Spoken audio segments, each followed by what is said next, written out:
Okay, so these are high bears, very simple. You're basically just gonna get into a position like this. So quadruped position. This is kind of I guess a low bear position is what we would start calling this.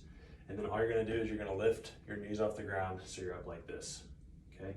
And you can hold here like this if you want and just do it that way, okay?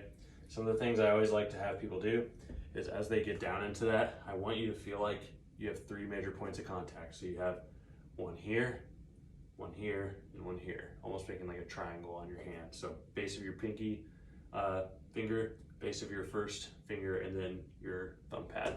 Okay, so those should be good, solid points of contact. They should be spread really wide on the ground. So I usually like to have people take their hand, go like that kind of thing. We don't want to see it like this or like that or anything else that you have going on. Definitely don't want to see this kind of thing. Hands nice and wide. We come in up into this and we're gonna hold here for however much time I've given you allotted. So usually for most people it's 30 seconds and you can do more than that if you want to, okay?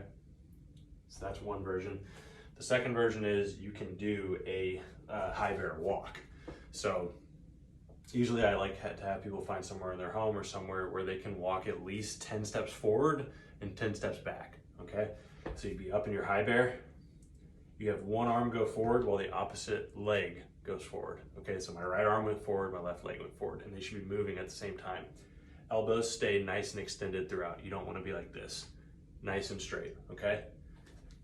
Just like that, okay? And then you would go backwards. So back and back, okay? And so I would usually try to find someone where they can go 10 steps that way, which a step is, this is 1 step, this is 2 step. And don't feel like they have to be super big steps. They can be pretty small. The whole goal is that we're just loading these elbow joints, loading actually the shoulders as well, and getting them to a point where they can handle that load better.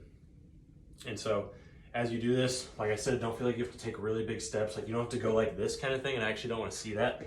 I want it to be much more subtle than that. So it's just small steps like this so that you're making sure that the elbow is staying straight and you're able to stay in a very stable position while you do it. That is high bear and high bear crawl.